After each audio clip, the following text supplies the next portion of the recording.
నమస్కారం, welcome to our channel dancing laughing Buddha's. Okay, ఈ video వచ్చేసి జిడ్డు కృష్ణమూర్తి గారిది ఒకటి కోట్ ఉంది. అది చూసి ఇలా ఎందుకు చెప్పుంటాడు, ఇదేదో రాంగ్గా ఉన్నట్టుంది, మిస్లీడ్ అయ్యేటట్టుంది అని చెప్పేసి ఒకటి అనిపించింది నాకు. ఆ కోట్ వచ్చేసి not knowing is freedom, knowing is prison అని ఉంది. ఇది ఆపోజిట్ ఉంది ఏంటి అని అనిపించింది నాకు. నాలెడ్జ్ అయితే అది correct, knowledge is prison, knowledge is prison అంటే కరెక్ట్ అవుతుంది. బట్ నోయింగ్ ఈజ్ ప్రిజన్ అనేది కరెక్ట్ కాదనిపించింది. Knowing is present and freedom, knowledge is past and prison అనేది నాకు అనిపించింది. అయితే దీని గురించి నేను ఆలోచించినప్పుడు కాంటెక్స్ట్ అర్థం చేసుకోవాలని అర్థమైంది నాకు. వర్డ్స్లో చిక్కుకోవద్దు, ఎందుకంటే మన నోయింగ్ని నాలెడ్జ్ లాగా చెప్పినప్పుడేమో అది కరెక్ట్ అవుతుంది. ఏమవుతుంది, నాలెడ్జ్ ఈజ్ ప్రిజన్ అవుతుంది, నాలెడ్జ్ అనేది ప్రిజన్ అవుతుంది. అంటే అది నాలెడ్జ్ పాస్ట్ కాబట్టి అందులో నాలెడ్జ్ అన్నప్పుడు ఏంటంటే అన్నీ వస్తాయి అన్నమాట. మన అక్యుములేషన్స్ కానీ కండిషనింగ్ కానీ అవన్నీ వచ్చినప్పుడు అది ప్రిజన్ అవుతుంది. అది మైండ్లో ఉన్న అవన్నీ కూడా, మెమరీస్ అవన్నీ కూడా. నోయింగ్ అనేది రియలైజేషన్ లాగా ప్రజెంట్ లాగా చూసినప్పుడు అది ప్రిజన్ అవ్వదు, అది ఫ్రీడమ్ అవుతుంది. సో అందుకని కాంటెక్స్ట్ అర్థం చేసుకోవాలి అనేది నాకు అర్థమైంది. ఎందుకంటే వర్డ్స్లో చిక్కుకోవద్దు. మనం నోయింగ్ అన్న పదాన్ని ఏ విధంగా అర్థం చేసుకుంటాం దాని మీద డిపెండ్ అయి ఉంటుంది.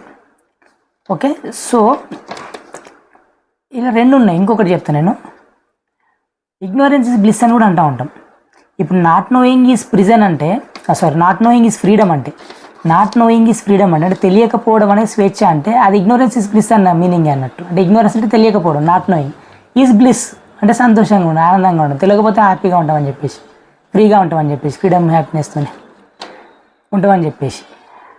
అయితే ఇక్కడ హనుమాన్ ఎగ్జాంపుల్ ఒకటి బాగా నాకు గుర్తొచ్చింది, బాగా అనిపించింది. హనుమాన్ ఎగ్జాంపుల్ తీసుకుంటే, హనుమాన్ చిన్నతనంలో జరిగిన సంఘటన మన ఎగ్జాంపుల్ తీసుకుంటే ఇది బాగా అర్థమవుతుంది. అంటే కాంటెక్స్ట్, హనుమాన్ చిన్నప్పుడు ఏమైందంటే అతనికి స్టోరీ తెలుసు కదా మీకు, సూర్యుడిని పట్టుకోవడానికి వెళ్ళినప్పుడు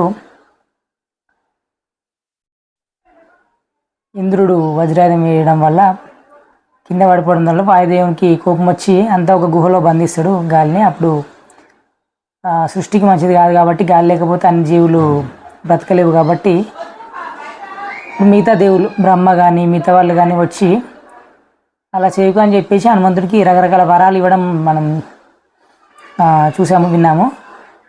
ఆ స్టోరీ తెలుసు మీకు అందరికీ. అప్పుడు హనుమంతుడికి చాలా పవర్స్ వచ్చినాయి. ఒకరు గది ఇస్తారు, ఒకరు చిరంజీవి తత్వం ఇస్తారు, చిరంజీవిగా ఉంటాడని బ్రహ్మ చెప్పడం, అట్లా ఒక్కొక్క దేవతలు ఒక్కొక్క వరం ఇస్తారు. హనుమాన్కి సూపర్ పవర్స్ వచ్చినాయి. అప్పుడు ఆయన ఆగడిగా అంత అల్లరి బాగా చేస్తూ ఉంటాడు. ఋషులు మునులు తపస్సు చేసుకుంటూ ఉంటే వాళ్ళ కింద ఏదైతే కింద పరుచుకొని మ్యాట్ పరుచుకొని తపస్సు చేస్తే అది కింద లాగేస్తూ ఉంటాడు. సో అలా చేసేసరికి వాళ్ళు ఏం చేస్తారంటే, ఇతని అల్లరి తట్టుకోలేకపోతే ఇతను చాలా శక్తులు ఉన్నాయి కాబట్టి ఇతని పవర్స్ ఇతనికి గుర్తుండొద్దని చెప్పేస్తారు. అయ్యో మరి అలా అయితే ఎలా అంటే, అతని సమయం వచ్చినప్పుడు గుర్తు చేసేవారు ఉంటారు, అప్పుడు గుర్తొస్తుంది, అప్పటి వరకు గుర్తురావు, ఒక వయసు వచ్చాక పెద్దగా గుర్తొస్తుంది అని చెప్పేసి చెప్తారు. సో చిన్నపిల్లాడిగా ఉన్నప్పుడు ఇన్ని పవర్స్ అతనికి ఉన్నాయని తెలిస్తే మంచిది కాదని చెప్పేసి చెప్తారు. అప్పుడు ఏమవుతుంది, హనుమంతునికి చిన్నప్పుడు ఆ పవర్స్ ఉన్నాయని తెలియడం వల్ల చాలా సమస్యలు కొని తెచ్చుకుంటూ ఉంటాడు కదా, అందరిని ఇబ్బంది పెట్టడం వల్ల. తనకు కానీ తన తల్లిదండ్రులకు కానీ మీ పిల్లాడు ఏంటి ఇలా చేస్తుండు అలా చేస్తుండ అని చెప్పేసి అల్లరి చిల్లరగా చేస్తుండు, ఇబ్బంది పెడుతుండు అందరిని అంటే అది చెడ్డ పేరు ఖచ్చితంగా. అప్పుడు ఏమైంది, అతనికి తెలియడం వల్ల, అంటే నోయింగ్ వల్ల, అతని పవర్స్ ఉన్నాయని తెలియడం వల్ల ఒక రకంగా ఫ్రీడమ్ కోల్పోయే అవకాశం ఉంది అక్కడ. ఎందుకంటే అల్లరి చిల్లర చేస్తే ఇప్పటి రోజుల్లో ఎగ్జాంపుల్ తీసుకుంటే, ఒక చిన్న పిల్లవాడు తనకి ఏదో శక్తి ఉందని చెప్పేసి చేయకుండా పనులు చేస్తే ఏం చేస్తారు, ఒకసారి చెప్తారు, రెండుసార్లు చెప్తారు, అప్పుడు ఏం చేస్తారు, ఏదో బాలఖైదీలాగా అట్లా వేసేస్తారు. అంటే ఫ్రీడమ్ కోల్పోయే పరిస్థితి కూడా వస్తుంది అట్లా. సో ఆ రకంగా చూసినట్లయితే నోయింగ్ ఈజ్ ప్రిజన్ అంటే తెలియడం అనేది ఒక రకంగా ప్రిజన్ అవుతుంది అట్లా. ఇప్పుడు తెలియకపోవడం వల్ల అతను చైల్డ్హుడ్ చక్కగా ఎంజాయ్ చేశాడు. అతనికి పవర్స్ ఉన్నాయని తెలియదు కాబట్టి అతను ఏ విధంగా చైల్డ్హుడ్ ఎంజాయ్ చేయాలో చైల్డ్హుడ్ ఆ విధంగా ఎంజాయ్ చేసిన కాబట్టి అది ఫ్రీడమే కదా. అది అఫ్కోర్స్ ఈ కాంటెక్స్ట్ కంప్లీట్లీ డిఫరెంట్ అవుతుంది. బట్ నాకు అది ఎందుకో చెప్పాలనిపించి చెప్తున్నాను. ఎందుకంటే ఇది రెండు వేరే రకంగా చూడాలి, ఎందుకంటే ఒక ఫిలాసఫికల్గా చూడాలి, ఒకటేమో ఇది నేను ఎగ్జాంపుల్తో చెప్తాను, రెండు మళ్ళీ డిఫరెంట్ లాగా అవుతుంది. మళ్ళీ అది చెప్పాక మళ్ళీ ఇది డిస్కస్ చేద్దాం.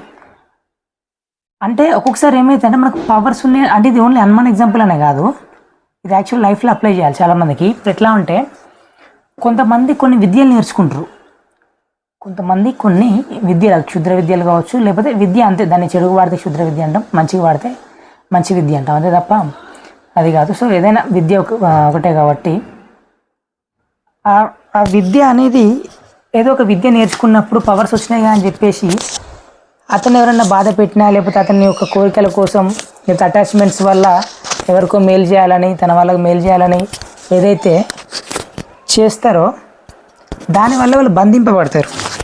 అది సరికాని పని అయితే వాళ్ళకి తెలుసు కదా, వాళ్ళ పవర్స్ ఉన్నాయి కదా, వాళ్ళ విద్య నేర్చుకున్నారు కదా అని చెప్పేసి ఈ ఇవి ఇలాంటి విద్య అంటే క్షుద్ర పరంగా అంటే నెగిటివ్గా అప్లై చేసేవి ఏవైతే ఉంటాయో వాళ్ళకి వచ్చు కదా అని తెలిసినందుకు తెలిసినందుకు అవి చేయడం వల్ల వాళ్ళు బంధింపబడతారు. ఎందుకంటే కర్మలు అనుభవించాలి కదా, కర్మలను అనుభవించాలంటే బంధింపబడ్డట్టు, ఫ్రీడమ్ కోల్పోతారు కదా, ఫ్రీడమ్ ఆనందం కోల్పోతారు. కాబట్టి తెలియడం అనేది ప్రిజన్ అట్లా కూడా అవుతుంది అన్నమాట. అదే వాళ్ళకి అదేం లేదనుకో, వాళ్ళ కర్మల ప్రకారం వాళ్ళు జీవిస్తూ ఉంటారు, కొద్దిగా మంచి దారిలో ఉంటే ఇంకా బెటరు, మంచి దారిలో జీవిస్తూ ఉంటే వాళ్ళు ఫ్రీడమ్ ఉన్నట్టే ఆటోమేటిక్గా అదన్నమాట. సో ఉన్న ఫ్రీడమ్ కూడా కోల్పోయే అవకాశం ఉంటుంది కొన్నిసార్లు తెలియడం వల్ల, వాళ్ళకున్న పవర్స్ తెలియడం వల్ల, ముఖ్యంగా వాటిని చెడుకు ఉపయోగించడం వల్ల. అదే తెలియకపోతే ఫ్రీగా ఉంటారు. అలా అని చెప్పేసి మనం విషయాలు తెలుసుకోకుండా ఉండాలా అంటే ఇక్కడ ఏంటంటే తెలియాల్సిన సమయంలో తెలియాలి. మీకు ఆ మెచ్యూరిటీ లేనప్పుడు కనుక, ఇప్పుడు హనుమంతునికి కనుక చిన్నప్పుడు మెచ్యూరిటీ లేనప్పుడు పవర్స్ ఉన్నాయని తెలిస్తే ఏ విధంగా అయితే మిస్యూజ్ చేస్తాడో, అల్లరి చిల్లరగా మిగతా వాళ్ళని ఇబ్బంది పెట్టే ప్రయత్నంలో మిస్యూజ్ ఏదైతే చేస్తున్నాడో అప్పుడు తెలియకూడదు. అందుకని ఇతనికి పవర్స్ ఉన్నాయని తెలియకూడదు అని చెప్పేసి ఒక ఋషి చెప్తాడు మళ్ళీ అట్లా, ఈ పవర్స్ ఇతనికి ఉన్నాయని తెలియద్దు అని చెప్పేసి చెప్పడం వల్ల అతనికి అది మర్చిపోతాడు, అతనికి ఉన్న పవర్స్, అతనికి ఉన్న వరాలు పవర్స్ అన్ని మర్చిపోతాడు.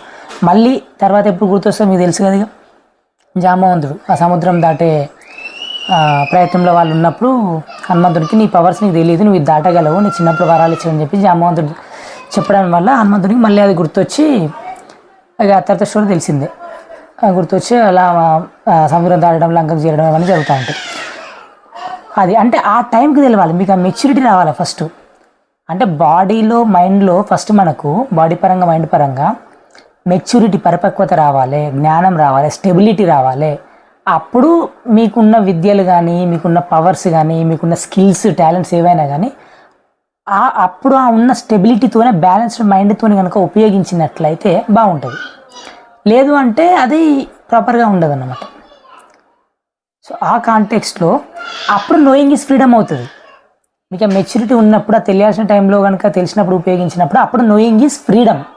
అప్పుడు స్వేచ్ఛ నుండి మీరు యాక్షన్ చేస్తారు. తెలియనప్పుడు చేస్తే ఏమవుతుంది, దానివల్ల మీరు బంధింపబడే అవకాశం ఉంటుంది అన్నట్టు. అట్లా అది కథ.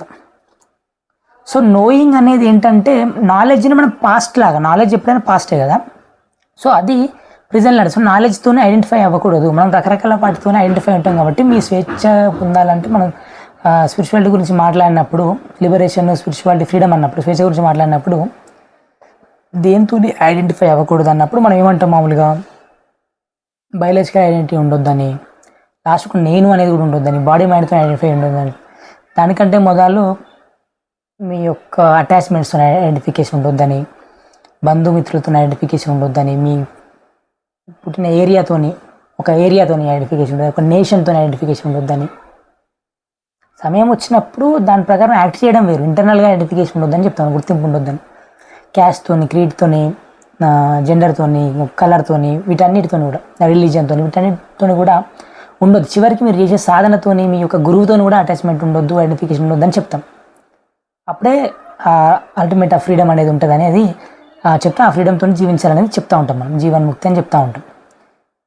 సో ఆ కాంటెక్స్ట్లో నాలెడ్జ్తో కూడా ఐడెంటిఫై అవ్వకూడదు. మీరు ఎన్నో స్క్రిప్చర్స్, ఎన్నో బుక్స్ చదువుకుంటారు, ఎంతో జ్ఞానం పొందుంటారు, ఆ నాలెడ్జ్తో కూడా ఐడెంటిఫై అవ్వకూడదు అని చెప్తూ ఉంటాం అనమాట. అది కూడా బంధించేదే అట్లా. సో నాలెడ్జ్ ఈజ్ ప్రిజన్ అంటే ఓకే, నోయింగ్ ఈజ్ ప్రిజన్ అంటే మళ్ళీ నోయింగ్ని మనం ఏ కాంటెక్స్లో వాడదాం అనేది ఇప్పుడు నోయింగ్ నాలెడ్జ్ కాంటెక్స్లో వాడితే అది ఓకే, కరెక్ట్ అవుతుంది. నోయింగ్ని యాజ్ ఎ రియలైజేషన్ లాగా, యాజ్ ఎ ప్రజెంట్ మూమెంట్ లాగా వాడినది నోయింగ్ అంటాను కదా. నోయింగ్ అంటే ప్రజెంట్ వర్డ్, అది నోయింగ్ అంటే పర్సీవింగ్ కూడా. నోయింగ్ అంటే పర్సీవింగ్ లాగా వస్తుంది.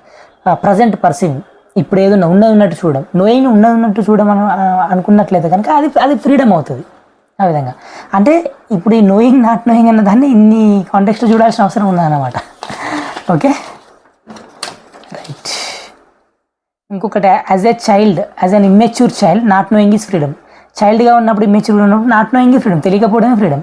యాజ్ అన్ అడల్ట్ మెచ్యూర్ అయినప్పుడు అడల్ట్ మెచ్యూర్ అయినప్పుడు నోయింగ్ ఈజ్ ఫ్రీడమ్, అప్పుడు తెలియాలి. ఓకే, అది నేను చెప్పదలుచుకున్నది.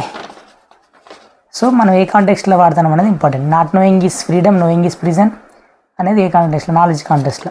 లేదు knowing is freedom, not knowing is prison అనేది కూడా మరొక కాంటెక్స్ట్లో. తెలియాలి కదా, మనకు తెలిసినప్పుడే ఫ్రీడమ్ అనేది ఉంటుంది. తెలియకపోతే కదా సాధనలు చేసేది, సత్సంగాలు చేసేది, ఇవన్నీ తెలుసుకోవడానికే కదా. సత్సంగాలు పోయి ఉట్టిగానే కూర్చుంటే, చెవులు మూసుకొని కూర్చుంటే వినకుండా కూర్చుంటే కాదు కదా, తెలుసుకోవడానికే కదా, నోయింగే కదా. ఫ్రీడమ్ కోసం కదా నోయింగ్ కూడా, ఫ్రీడమ్ కోసం, హ్యాపీనెస్ కోసమే కదా, కాన్షియస్నెస్ ఎక్స్పాన్షన్ కోసమే కదా. అట్లా కాబట్టి నోయింగ్ ఈజ్ ఫ్రీడమ్ ఆ కాంటెక్స్లో చూసినట్లయితే. నాలెడ్జ్ పరంగా చూసినప్పుడు ప్లస్ ఇమ్మెచ్యూర్ టైంలో ఉన్నప్పుడు నోయింగ్ ఈజ్ ప్రిజన్ అనేది ప్రిజన్కి దారితీసే అవకాశం ఉంది కాబట్టి ఆ విధంగా. సో అది చూసుకోవాలి, ఆ విధంగా జాగ్రత్తగా చూసుకోవాలి. సో వర్డ్స్లలో చిక్కుకోవద్దు, అది ఏ కాంటెక్స్లో వాడాలి, దాని మీనింగ్ ఏంటిదని చూసుకొని దాన్ని ఈ విధంగా చూసుకోవాలి. అది నీవే. Thank you.